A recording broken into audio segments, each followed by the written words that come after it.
2026년 우리 교회 표어는 선한 목자 예수 그리스도입니다. 요한복음 10장 11절에 보면 나는 선한 목자라. 선한 목자는 양들을 위하여 목숨을 버린다고 우리 예수님께서 말씀해 주셨습니다. 선한 목자는 누구십니까? 선한 목자는 어떤 분이십니까?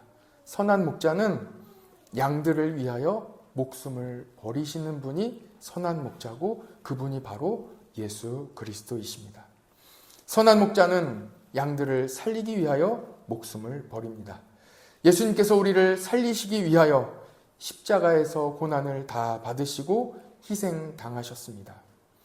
예수님의 고난으로 우리는 생명을 얻었습니다. 이사야 53장 5절에 보면 그가 찔림은 우리의 허물 때문이요 그가 상함은 우리의 죄악 때문이라. 그가 징계를 받음으로 우리는 평화를 누리고 그가 채찍에 맞음으로 우리는 나음을 입었다고 말씀하고 있습니다. 예수님께서 그 모든 고난을 대신 당하심으로 우리는 생명을 얻었습니다. 이분이 바로 선한 목자이신 예수 그리스도이십니다. 예수님께서 우리를 위하여 생명을 내어주셨습니다. 베드로전서 2장 24절에도 같은 말씀이 나옵니다. 친히 나무에 달려 그 몸으로 우리 죄를 담당하셨으니 이는 우리로 죄에 대하여 죽고 의에 대하여 살게 하려 하심이라. 그가 채찍에 맞음으로 너희는 나음을 얻었다 하고 말씀하고 있습니다. 예수님께서 채찍에 맞으심으로 우리는 생명을 얻고 나음을 얻었습니다. 예수님은 선한 목자이십니다. 선한 목자는 양들을 위하여 목숨을 버린다 하는 이 복음의 메시지는 복음의 핵심 중의 핵심입니다. 복음을 한마디로 설명한다면 예수님께서 선한 목자이시고 선한 목자이신 예수님께서 우리를 살리시기 위하여 십자가를 지셨다는 것입니다. 그리고 십자가에서 물과 피를 다 흘리심으로 우리에게 새 생명을 주셨고 우리는 나음을 입어 우리의 모든 죄로부터 다 죽고 생명을 얻어 이제는 영원한 천국문을 바라보며 살아가는 거룩한 성도의 삶을 허락해 주셨다는 것입니다. 이것이 바로 복음입니다. 여러분, 우리는 예수님을 어떻게 만납니까? 바로 이 크신 사랑, 선한 목자이신 예수님의 그 희생이 나의 마음속에 다가올 때 우리는 예수님을 만나게 됩니다. 예수님께서 나를 위하여 십자가를 지신 그 크신 사랑이 내 마음속에 깨달아지는 순간 하염없는 눈물이 나오게 돼 있고 이 가슴 속에 미어지는 그 크신 사랑으로 인하여 왜 예수님은 나를 위하여 몸을 버리셨을까? 왜 예수님은 나를 살리셨을까? 이 이해할 수 없는 하나님의 그 크신 은혜를 경험하게 되는 것입니다. 우리가 어떻게 이해할 수 있겠습니까? 사랑 이외에는 표현할 방법이 없습니다. 나를 살리시기 위하여 목숨을 버리신 예수 그리스도의 사랑입니다. 하나님은 이 완전한 사랑을 우리에게 보여주시면서 우리에게도 서로 사랑하라 이렇게 말씀해 주셨습니다. 부모가 자녀들에게 보통 많이 하는 말이 있는데 학교에 가든지 어디에 갈 때 항상 조심하라고 하지요. 조심해라. 길 건널 때 조심해라. 계단에서 조심해라. 친구 만날 때 조심해라. 낯선 사람 조심해라. 이렇게 조심하라고 이야기를 하는데 우리 어른들은 조심하라는 이야기를 이렇게 들었을 때 어떻게 조심해야 되는지 알아요. 길을 건널 때 어떻게 해야 되는지 조심해야 되겠구나 하는 그 구체적인 내용을 알아요. 그런데 어린 자녀들은 조심하라는 얘기를 듣고 뭐를 어떻게 하라는 이야기인지 잘 모르는 거예요. 그래서 구체적으로 이야기해주는 이 지혜로운 부모님들이 있습니다. 얘야, 길을 건널 때는 꼭 초록불에 건너고 초록불이 켜지더라도 좌우를 먼저 살피고 그 다음에 안전할 때 건너가야 돼. 꼭 횡단보도로 건너야 된다. 이렇게 구체적으로 이야기해 주는 거예요. 신호등이 깜빡일 때는 건너지 말고 그 다음 신호에 건너라. 이렇게 구체적으로 이야기해 주는 거예요.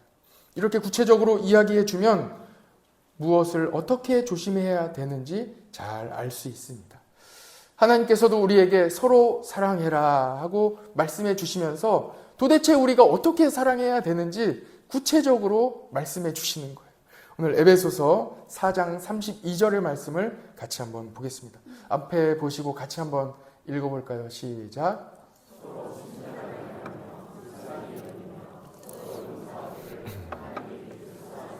너희를 용서하심과 같이 하라. 여러분, 사랑은 무엇입니까? 친절하게 대하는 거예요. 서로 친절하게 대해주는 거예요. 사랑은 무엇입니까? 불쌍히 여겨주는 거예요. 아, 저분을 불쌍히 여기며 저렇게 말씀하실 수 있다 하고 이해해 주는 거예요. 아, 저렇게 말할 수 있고 저렇게 할 수 있다 하고 불쌍히 여겨주는 거예요. 그리고 용서해 주는 거예요. 왜요? 예수님이 우리에게 이렇게 사랑해 주셨기 때문입니다. 예수님은 우리에게 친절하게 대해 주세요. 우리가 죄인일 때에도 예수님께서는 친절하게 우리를 대해 주십니다. 누구 하나 차별하지 않고 똑같이 대해 주시는 거예요. 가장 중요한 인물로, 가장 사랑받는 사람으로 각 사람을, 우리를 다 대해 주십니다. 친절하게 대해 주세요. 그리고 예수님은 우리를 불쌍히 여겨 주셨습니다. 그리고 우리를 용서해 주셨습니다. 이것이 바로 예수님께서 우리에게 구체적으로 보여주신 사랑의 내용입니다. 그래서 여러분들도 서로 사랑하실 때 이렇게 구체적인 내용으로 서로 사랑하시기를 바랍니다. 우리 교회는 문화선교학교가 있어요. 다양한 분야의 반들이 있습니다. 2026년 올해에도 우리 성도님들이 우리 문화선교학교의 다양한 프로그램에도 참여해 보시고 도전해 보시고, 그래서 더 믿음이 성장되고 또 그 안에서 또 믿지 않는 사람들도 같이 초청해서 이 교회의 문턱을 많이 낮춰서 함께 예배드릴 수 있는 은혜가 있었으면 참 좋겠습니다. 성도는 언제나 기쁨이 있지요. 그래서 성도는 어떤 일이 있어도 늘 담대합니다. 어떤 이야기를 들어도 낙심하지 않습니다. 그리고 언제나 기쁨 가운데 콧노래를, 찬양을 부르면서 다니는 거예요. 그러면 주변에 있는 분들이 미리 알아봐요. 먼저 알아봐요. 지금 그렇게 찬양을 그렇게 노래를 부를 때가 아닌데 어떻게 그렇게 신나게 담대하게, 지금 어려운 거 뻔히 아는데 어떻게 이렇게 힘있게 다닐 수 있느냐고 궁금해하는 거예요. 왜 그렇습니까? 하나님이 우리와 함께 하시고 하나님이 우리에게 힘이 되어 주시기 때문에 우리는 언제나 담대하게 나갈 수 있는 거예요. 어려움을 다 극복하고 넘어져도 다시 일어날 수 있습니다. 예수님이 우리에게 힘을 주시기 때문입니다. 그래서 그 말씀대로 힘있게 살아가게 됩니다. 우리 교회 문화선교학교에는 꿈꾸는 재정가 요셉이라는 반이 있어요. 우리 찬양대에 계신 강수현 집사님이 경제학 박사신데 경제학을 연구하면서 이분이 발견하신 거예요. 하나님이 우리에게 이 많은 축복을 주시는데 이것을 어떻게 이 가정 안에서 잘 관리하고 또 하나님 안에서 잘 풀어나갈 수 있을까 연구를 하다 보니까 그 안에서 복음을 발견한 거예요. 여러분들도 여러분들의 삶에서, 여러분들의 분야에서 하나님의 함께하심, 그리고 예수 그리스도의 복음을 발견하시기를 축복합니다. 우리가 어떻게 이 재정적인 부분, 이것을 신앙 안에서 지혜롭게 관리할 수 있을까요? 그 해답은 우리 재정 전문가인 우리 꿈꾸는 재정가 요셉에게 물어보시기 바랍니다. 오늘 나눌 주제는 아무리 꿈꾸는 요셉에게 물어보아도, 꿈꾸는 요셉에게 많은 지혜의 이야기를 듣더라도 그대로 해보지 않으면 아무 소용이 없다는 거예요. 아무리 좋은 이야기를 들어도 한번 실천해보지 않으면 하나의 지식에 불과합니다. 변화가 없어요. 어떤 일도 일어나지 않습니다. 제가 지나가다가 잠시 수업을 이렇게 하는 내용을 들어보니까, 일단 잠시 들었기 때문에 들어보니까 신용카드 개수를 줄이라는 거예요. 구체적으로 알려주시는 거예요. 잘라버리래요. 그럼 이런 이야기를 들으면 실제로 그대로 해봐야 되는 거예요. 또 한 가지 이야기를 들었는데, 자녀들에게 이 재정에 대하여 미리 어려서부터 가르치기 위하여 용돈을 주라는 거예요.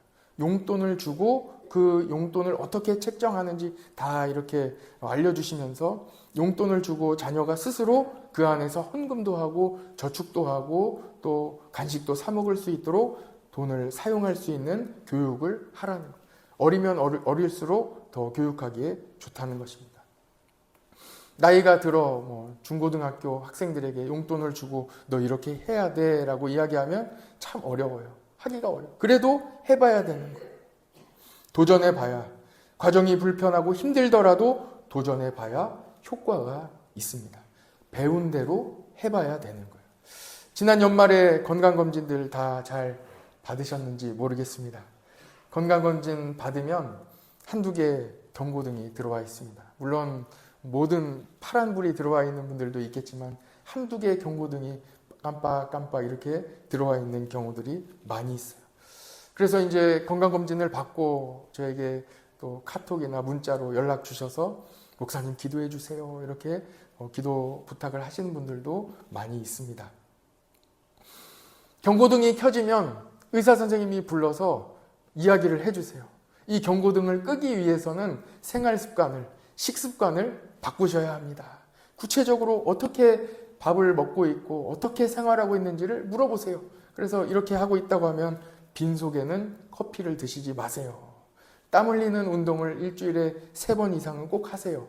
과식하지 마세요. 이런 구체적인 이 방안을 제시해 주시거든요. 그럼 어떻게 해야 됩니까? 그대로 하면 돼요. 그래서 아주 반대로 생각해 보면 이 우리 건강에 노란등이 깜빡깜빡 들어와 있다는 것은 한편으로는 감사한 일이에요.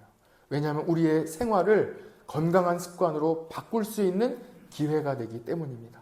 내가 어느 분야에서 지금 바꿔야 할지 알 수 있기 때문이에요. 그리고 그 제안해 주시는 대로 하면 돼요. 그러면 모든 수치가 다시 정상으로 올라가고 건강도 좋아집니다. 2026년 신앙의 농사를 잘 짓기 위해서 새해 첫 주일 우리는 예수님이 우리에게 주신 씨 뿌리는 비유의 말씀을 나누려고 합니다. 3월에 씨를 뿌리면서 이 말씀을 나누면 이미 늦어요. 그래서 아예 새해 초부터 우리가 열매 맺는 성도가 되기 위해서는 어떻게 해야 되는지 지금부터 잘 준비를 해야 그래야 연말에 우리도 성령의 열매, 축복의 열매, 자녀들의 열매, 가정의 열매, 재물의 열매, 이 많은 축복의 열매를 맺을 수 있습니다. 예수님께서 말씀해 주신 이 이미지로 한번 우리 4가지 땅에 대해서 살펴봅시다. 먼저 길가에 뿌려진 씨앗이, 길가를 한번 보세요. 딱 봐도 우리는 알 수 있어요. 아, 땅이 너무 딱딱하구나. 보면 알아요. 이 길가에 뿌려진 씨는 이 땅 속으로 절대로 들어갈 수가 없어요. 노출되어 있어요. 그러니까 많은 천적들이 아주 쪼아가는 거예요. 그냥 없어지는 거예요. 안으로, 땅 속으로 들어갈 수가 없어요. 돌밭을 한번 보시죠.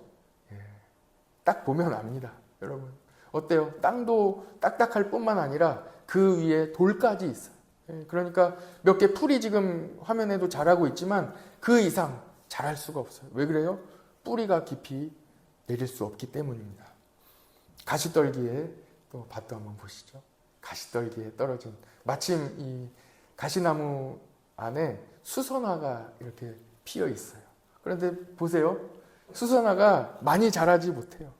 가시에 지금 막 찔려가지고 소리 들리십니까? 아따거 하면서 지금 더 이상 자라지를 못하고 있어요. 가시떨기에 떨어진 씨앗입니다.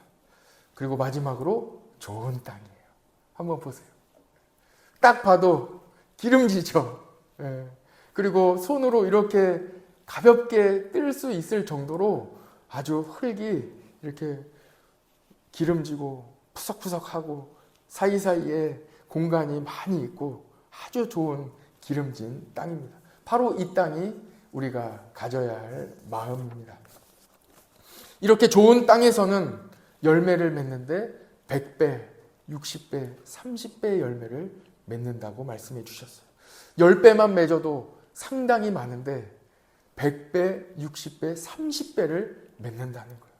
농사 지어보시고 텃밭에 어느 작물 하나라도 키워보신 분들은 알 거예요.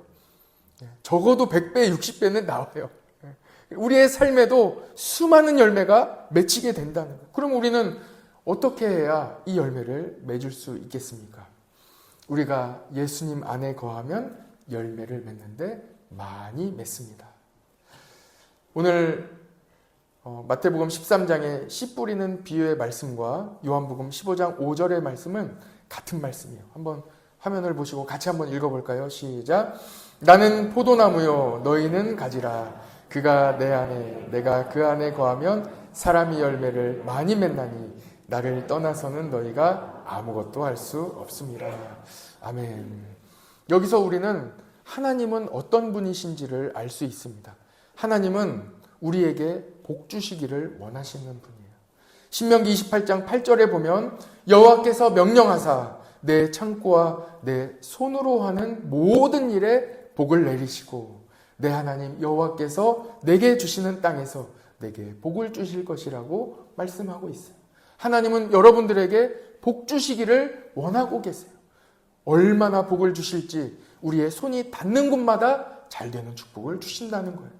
신명기 15장 10절에도 같은 말씀입니다. 내 하나님 여호와께서 내가 하는 모든 일과 내 손이 닿는 모든 일에 내게 복을 주시리라. 모든 일에 손이 닿는 것마다 복을 주시기를 원하시는 거예요. 그래서 시편 1편 3절에 보면 그는 시냇가에 심은 나무가 철을 따라 열매를 맺으며 그 잎사귀가 마르지 아니함 같으니 그가 하는 어떻다고요? 모든 일이 다 형통하리로다. 모든 일에 형통함을 주신다는 거예요. 하나님은 우리 모든 성도들에게 복 주시기를 원하십니다.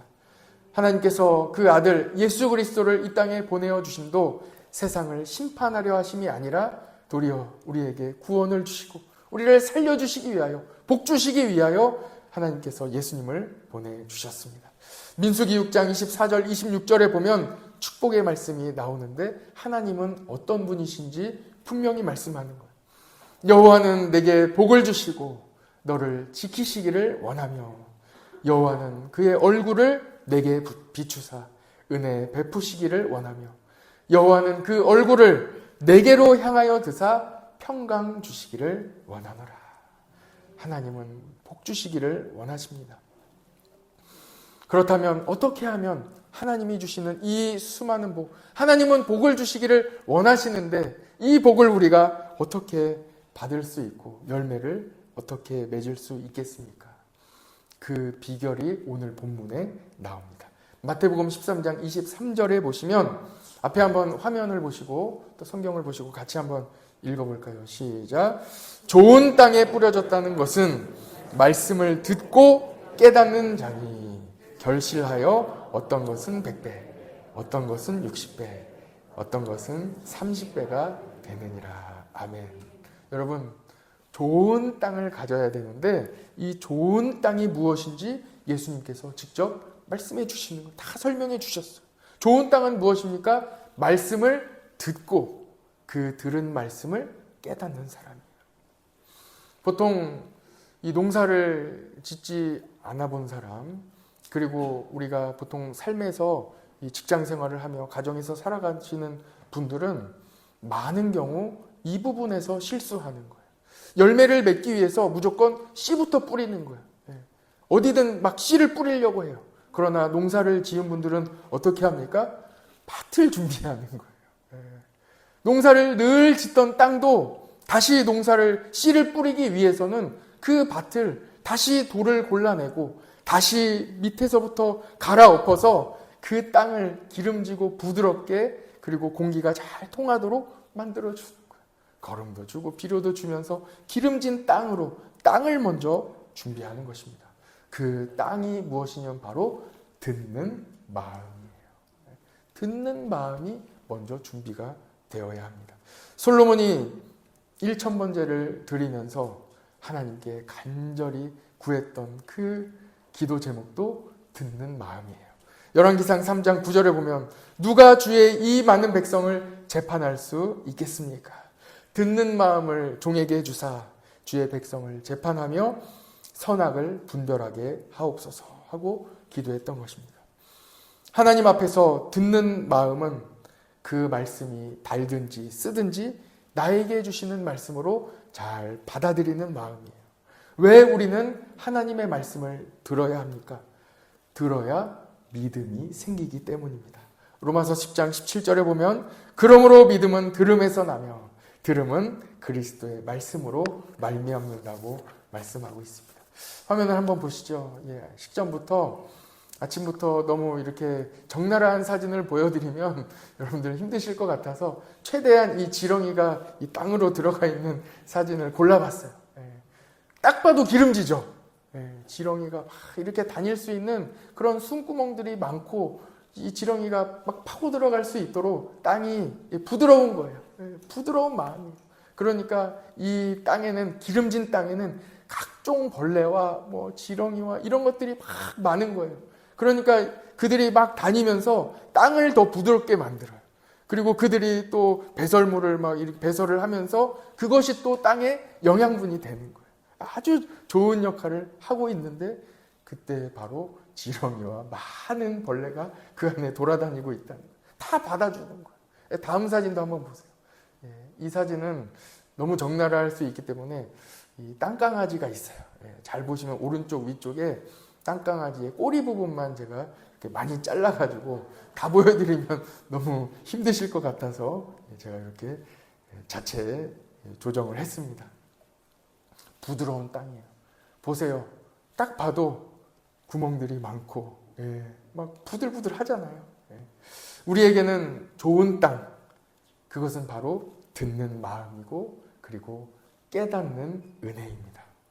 그런데 우리가 들을 수 있고 깨달을 수 있습니까? 아니에요. 우리에게는 그런 능력이 없어요. 그래서 하나님께서 우리에게 듣는 마음과 깨닫는 은혜를 주시기 위하여 성령님을 보내주신 거예요. 성령님이 내 안에 계시면 우리는 들을 수 있고 깨달을 수 있어요. 성령님이 다 도와주시는 거예요. 우리는 거듭나야 천국에 갈 수 있습니다. 거듭난다는 것은 성령 충만하다는 거예요. 성령 충만하다는 증거는 은혜 받았다는 것이고 또한 열매를 맺고 있다는 말씀입니다. 그렇다면 어떻게 하면 성령 충만할 수 있겠습니까? 성령 충만해야 거듭나고 천국 갈 수 있고 이 땅에서도 기쁨과 감사함으로 살아갈 수 있는데 그 수많은 어려움과 이 모든 것을 믿음으로 다 이겨낼 수 있는데 우리가 어떻게 성령을 받을 수 있습니까? 신약 성경의 사도행전의 주제가 바로 성령의 충만함이에요. 어떻게 성령을 받았는지, 성령 받은 사람들이 어떠한 일을 행하였는지가 사도행전에 다 기록되어 있는 거예요. 그리고 그들이 성령을 받아 교회를 세우고 그 교회를 어떻게 이끌어가고 그리고 그 교회 안에서 성령님은 어떻게 역사하시는지 그 모든 말씀이 신약성경 사도행전부터 요한계시록까지 다 이어지고 있는 거예요. 그래서 우리가 성경 말씀을 읽는 것입니다. 성경을 보면 성령의 역사를 우리가 알 수 있어요. 성령 받은 사람들 어떻게 받았습니까? 예수님께서 제자들에게 말씀하셨어요. 너희는 예루살렘을 떠나지 말고 모여서 기도해라. 각자 기도하는 게 아니에요. 모여서 우리 지금 예배 드리는 것과 같이 함께 모여서 기도할 때가 되어 하나님께서 성령을 부어주셨습니다.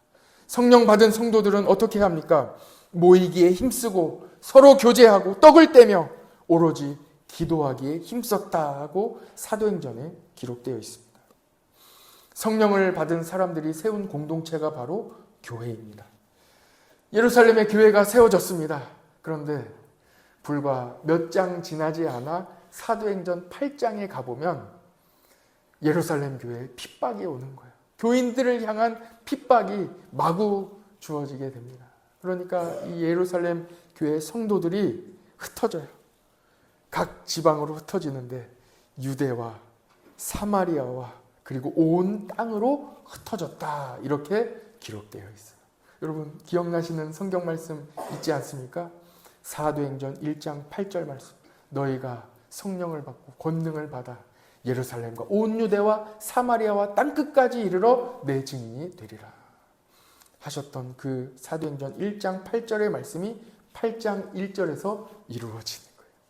그리고 성령 받은 성도들이 흩어진 그곳에서 또 복음을 전하며 함께 모여 교회를 세웁니다. 그리고 또 이어지며 계속해서 이어지며 1884년 언더우드와 아펜젤러가 선교사님들이 한국 땅을 밟으면서 한국에도 복음이 전해지고 성령의 역사가 시작되었습니다. 그리고 드디어 2017년 1월 11일 경북 신도청 우리 지역에도 우리 교회가 세워지게 됩니다. 우리 교회를 통하여 하나님께서 성령의 역사를 이끌어가고 계십니다.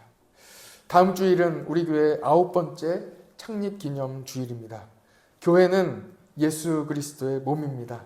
교회는 성령님이 거하시는 곳입니다. 여러분 안에 이미 성령님이 계세요.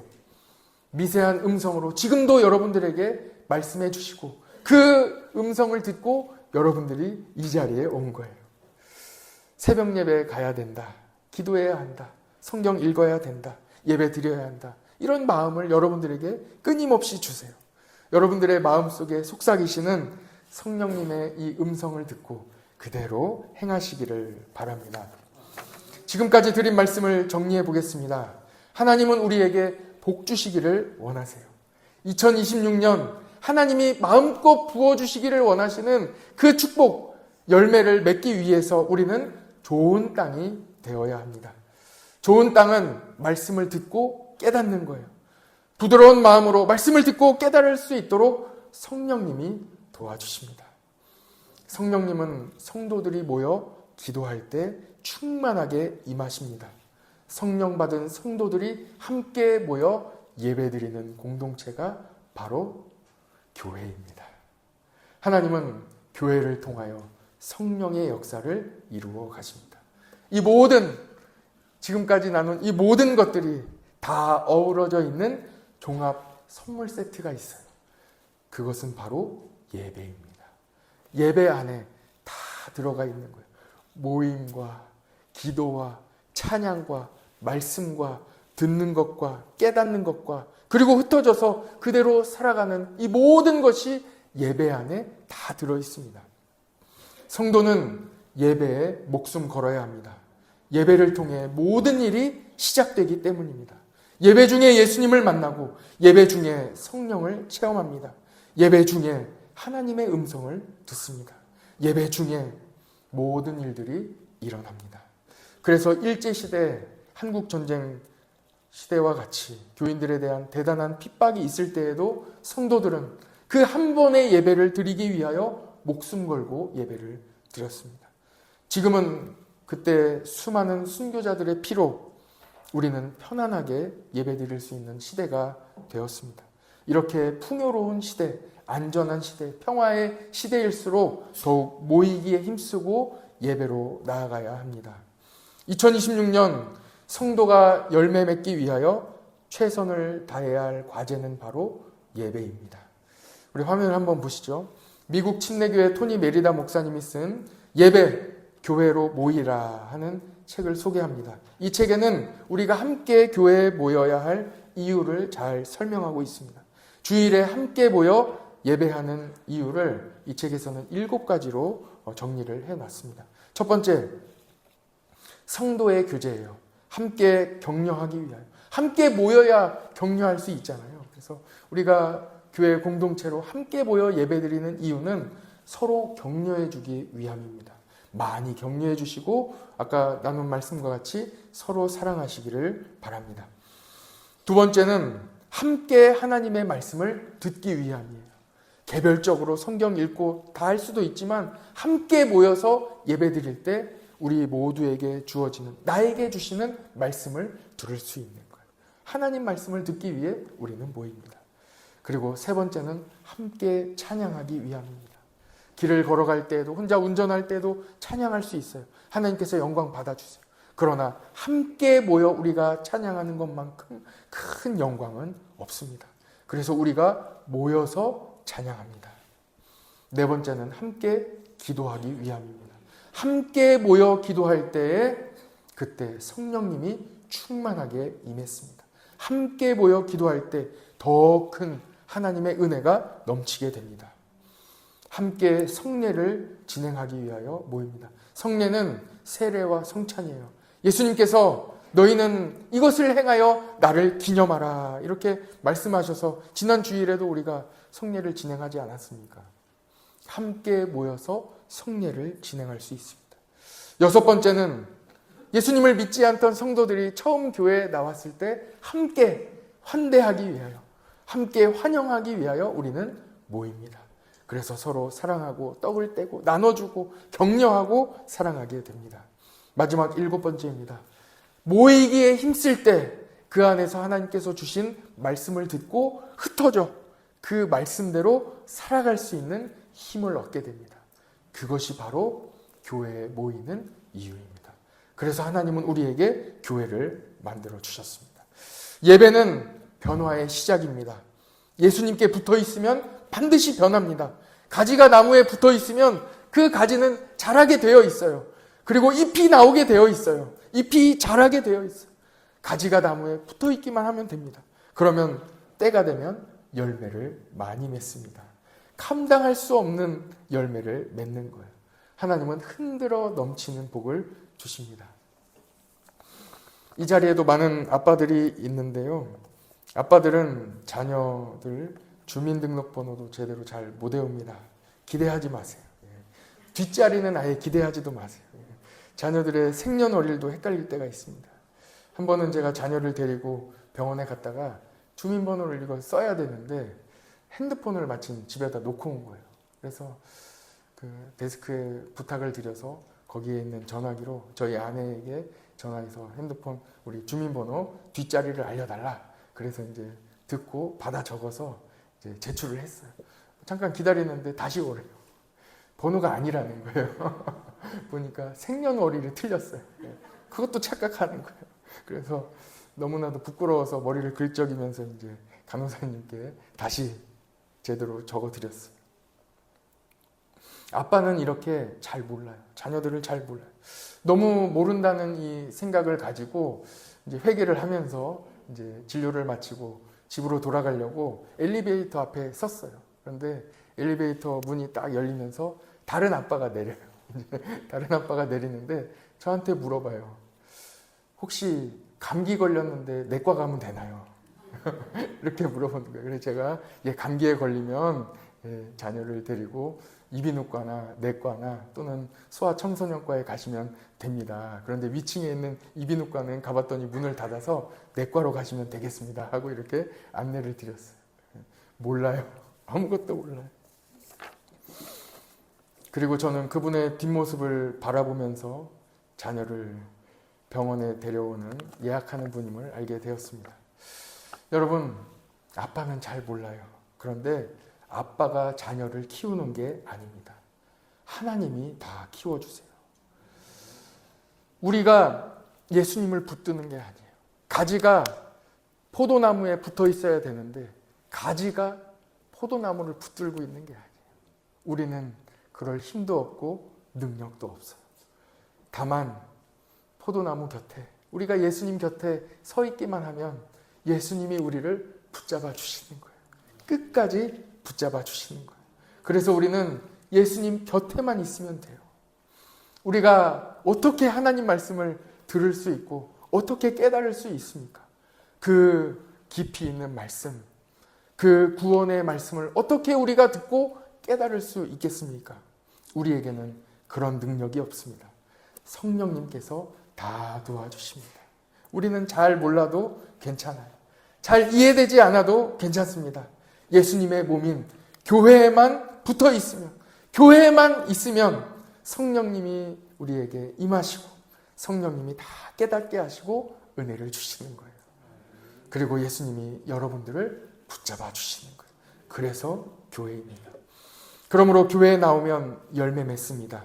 올 한 해 교회에 잘 나오셔서 열매 많이 맺기를 축복합니다. 예배입니다. 예배. 예수님께서 십자가에 달려 돌아가셨을 때 동시다발적으로 일어난 일들이 있어요. 땅에는 지진이 나고 성전 안에 휘장이 위에서부터 아래로 찢겨지는 거예요. 그리고 하나님과 우리의 관계가 회복되었습니다. 그리고 예배가 온전히 회복되었습니다. 지금은 어느 때입니까? 예배가 회복된 때예요. 영과 진리로 예배드리는 그때 그때가 바로 지금입니다. 지금 예배가 회복된 때에 예배에 성공하시는 성도 되시기를 축복합니다. 올 한 해 예배에 성공하세요. 자녀들이 학교에 가서 수업 잘 들어야지. 그거 수업 말고 다른 거 열심히 하면 무슨 소용이 있어요? 학교 잘 다니고 수업 잘 들으면 되는 거예요. 성도는 가장 기본 예배 잘 드리고 예배에 성공하면 됩니다. 그래서 믿음의 선진들은 이 단 한 번의 예배를 드리기 위하여 목숨까지도 걸었습니다. 2026년 우리 모든 성도들에게 더 깊은 예배, 더 깊이 있는 영과 진리로 드리는 예배로 나아가시기를 축복합니다. 같이 기도하겠습니다.